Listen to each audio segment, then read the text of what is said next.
삼국시대 고분 볼게요. 고구려 고분. 초기에는 돌무지 무덤이에요. 돌무지 무덤이 뭐냐? 돌을 무지하게 쌓은 무덤이다. 그래서 적석촌, 쌓을 적의 돌석, 돌을 쌓은 무덤이다. 이런 얘기죠. 그래서 돌무지 무덤. 초기에는 돌무지 무덤이었어요. 그냥 돌을 무지하게 그냥 쌓아 올린 거예요. 그래서 이 내부에 방이 없겠죠. 돌만 그냥 무지하게 쌓아 올렸으니까. 그래서 돌을 쌓아 올렸기 때문에 벽화는 없다. 그리고 주로 계단식이다. 자, 이런 식으로 계단식으로 이렇게 돼 있어요. 왜? 이게 그 위에 돌을 올리려면 그 위에 돌을 더 올릴 수 있는 공간이 있어야 되잖아요. 이렇게. 그래서 이렇게 계단식으로 쌓을 수밖에 없었다. 그리고 돌무지 무덤의 특징이 만주 집안 일대에 12,000여 기가 무리를 이루고 있다. 이게 돌무지 무덤의 특징이에요. 다른 무덤이 아니고 고인돌과 또 구별을 하셔야 되는데, 자, 고구려 초기에는 중국 만주가 주 무대였죠. 그래서 이제 만주 일대 여기에 12,000여 기가 무리를 이루고 있다. 돌무지 무덤의 특징이니까 알아놓으세요. 그리고 대표 무덤으로는 장군총과 태왕릉이 있어요. 돌을 무지하게 쌓아 올린 게 돌무지 무덤이라고 했죠. 근데 무지하게 쌓아 올리려면 권력을 가진 장군이나 가능하겠죠. 밑에 병사 시켜서. 권력이 강해야지 돌을 무지하게 쌓아 올릴 수 있어요. 돌이 워낙 무거우니까. 그래서 장군총, 장군은 밑에 병사들이 있으니까 돌을 무지하게 쌓아 올렸구나 생각하셔서 돌무지 무덤 연결하시고, 태왕릉도 있어요. 태왕은 큰 왕이다. 이렇게 생각하시면 큰 왕이니까 힘이 막강하겠죠. 그래서 적석촌, 돌을 쌓아 올리는 적석총이 가능했다. 그래서 태왕릉도 돌무지 무덤이다. 연결하시고요. 고구려 후기는 굴식 돌방 무덤이에요. 이걸 횡혈식 석실분이라고 그러는데, 횡혈이 가로횡의 구멍혈이죠. 가로로 된 구멍. 그게 바로 굴을 뜻하는 거고요. 돌방은 석실을 돌방이라고 그러죠. 돌석의 방실. 이렇게 해서 횡혈식 석실분이라고 한다. 그래서 그림을 한번 볼게요. 이렇게 하는 거예요. 여기 관이 있고요. 관을 둘러싸는 방을 만든 거예요. 이게 바로 돌방이에요. 근데 여기에 굴을 이렇게 만들어서 일로 들어갈 수 있게. 그래서 굴식 돌방 무덤이다. 굴이 있고 방이 있고 굴식 돌방 무덤. 그리고 이 위에는 이제 흙으로 이렇게 봉토로 흙을 이렇게 덮었다. 이게 바로 굴식 돌방 무덤이에요. 굴이 있고 다시 보면은 여기 굴이 있고 여기 관을 보관하는 방이 있다. 그래서 굴식 돌방, 방이 있더라. 이렇게 생각을 하시면 돼요.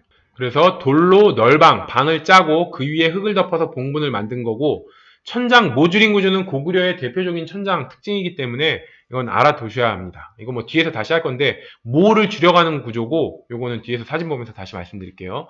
자, 독을 씹고 합장이 가능하고 벽화가 있다. 이건 꼭 알아두셔야 하는 특징이죠. 왜 그러냐? 굴식 돌방 무덤은 일단 굴이 있어요. 그럼 굴을 통해서 방으로 진입이 가능하죠. 그러면은 추가로 이제 관을 더 넣을 수 있기 때문에 합장이 가능하죠. 근데 또 도굴꾼도 그 굴을 통해서 타고 들어갈 수가 있잖아요. 그렇기 때문에 도굴도 가능해요. 그래서 굴의 특징으로 합장과 도굴이 가능하다. 그리고 방이 있어요. 굴식 돌방 무덤이니까 방이 있어요. 그럼 방에 벽화를 그릴 수가 있겠죠. 그래서 벽화가 있다. 이렇게 특징. 독을 씹고 합장 가능하고 벽화 있다. 이 정도 특징 알아놓으시고, 고구려 벽화 초기에는 구체적인 생활상을 나타내요. 각저총의 씨름도, 무용총의 무용도와 수렵도, 이런 게 다 이제 구체적인 생활상이었다가 벽화가 후기로 가면 추상적으로 변해요. 좀 더 발전했다고 할 수 있겠죠. 강서대묘의 사신도, 이런 식으로 좀 추상적인 벽화가 나타나더라. 그래서 어떤 무덤이 있고 어떤 벽화가 있는지 외워볼게요. 자, 강서대묘에는 사신도가 있어요.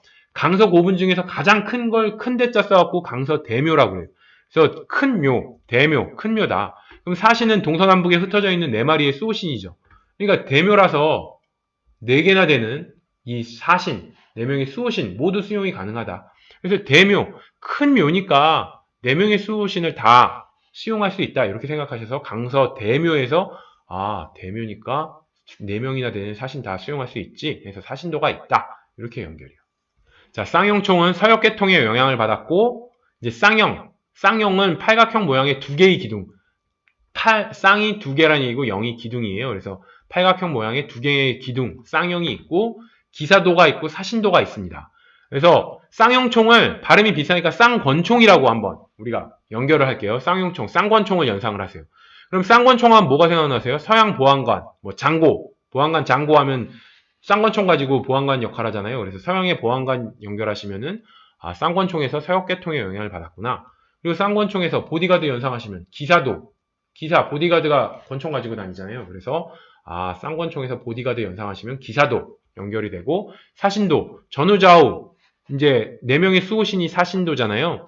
수호를 하려면은 무기가 필요하죠. 그래서 쌍권총 들고 있는 4명의 수호신. 그래서 사신도도 있더라. 사신도는 여기저기 있기는 합니다. 아까 전에 강서대묘에서도 사신도가 있었고, 쌍용총에도 사신도가 있다. 쌍권총 들고 있는 사신도. 이렇게 연결하시고요. 자, 무용총에는 무용도와 수렵도가 있어요. 자, 일단 무용총이니까 무용도가 있는 건 당연하고요. 수렵도.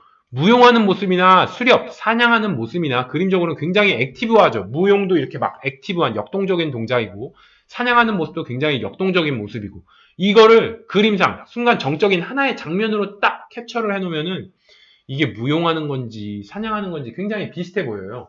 그래서 이제 무용총에 수렵도도 있더라. 요것도 연결하세요. 자, 각조총에선 씨름도라는 게 있어요. 그래서 다리각자를 써서 씨름 연결하시면 되겠죠. 그래서 각조총의 각에서 다리각, 그래서 씨름도 연결을 하세요.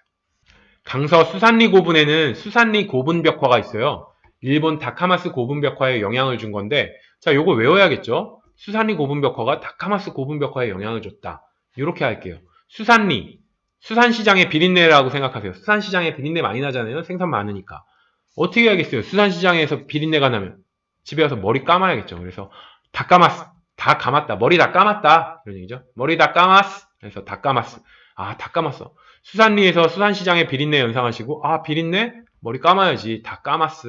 이렇게 해서, 아, 수산리 고분벽화가 일본 다카마스 고분벽화에 영향을 줬구나. 수산리 고분벽화랑 다카마스 고분. 이거 연결하기 위해서는 수산시장의 비린내가 머리 다 감았어. 이런 식으로. 이 덕흥리 고분. 영락 18년이라는 글자가 있어서 연대가 확실한 고구려 벽화묘예요. 이런 특징이 있고, 그리고 견우직녀도라는 벽화가 있더라.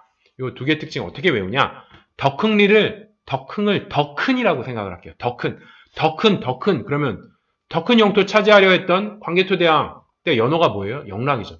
그래서 영락 18년 이렇게 돼갖고 이 덕흥리 고문이 광개토대왕 때 무덤이에요. 연호가 있으니까 영락 18년이라는 연호가 있으니까. 그래서 덕흥리 하면은 덕흥리 고분하면 더 큰 땅을 원했던 광개토대왕 때 만들어진 무덤이구나. 이런 식으로. 그래서 영락이란 연호가 있네. 이렇게 연결을 하시고요. 또 하나는 덕흥을 더 큰, 그래서 더 큰 다리. 첫 번째는 더 큰 땅을 원했던 해서 이제 광개토대왕 연호 연결했고요. 덕흥을 이번엔 더 큰 다리. 견우와 직녀가 멀리 떨어져 있어서 1년에 한 번밖에 못 만나요. 그나마 제비들이 다리로 연결을 해줘야지 만나는데 더 큰 다리, 진짜 견우와 직녀를 연결해주는 더 큰 다리가 있으면은 1년에 한 번 제비가 고생 안 해도 매일 만날 수 있겠죠. 그래서 더 큰 다리를 연상하시면 견우와 직녀에게 필요한 더 큰 다리 이렇게 연결하셔서 견우와 직녀도가 덕흥리 고분에 있더라. 이렇게 연결을 하시면 됩니다. 자, 안학 3호분 볼게요. 영화 13년이라는 글이 명시되어 있어요. 영화는 이 중국의 동진이라는 나라가 있잖아요. 동진의 연호예요. 그래서 영화 13년 하면 그 동진 때의 연호라서 연도가 357년이 돼요. 그래서 연대가 확실한 가장 오래된 고구려 벽화 고분이에요. 덕흥리 고분도 연대가 확실한데 영락 18년이니까 409년. 근데 더 빠르죠. 357년이면. 그래서 연대가 확실한 가장 오래된 고구려 고분이더라. 그리고 여기에 묻힌 사람이 고국 원앙이라는 얘기도 있고 혹은 동진 사람 묘라는 설이 있어요. 이게 정확하진 않아요. 그래서 우리는 안학 3호분은 300년대 무덤이구나. 357년이니까 300년대 무덤으로 연대가 확실한 가장 오래된 무덤. 아까 전에 영락은 400년대 무덤이기 때문에 안학 3호분에서 이 3을 보고 300년대 무덤인데 굴식 돌방 무덤이야? 원래 후기로 가야지 굴식 돌방 무덤이 나온다고 했잖아요. 그래서 연대가 확실한 가장 오래된 고구려 벽화 고분이다. 요 정도 특징으로 3호분에서 300년대 연상하셔서 이제 300년대면 가장 오래된 이제 고구려 고분이구나. 이렇게 연결을 하시면 됩니다.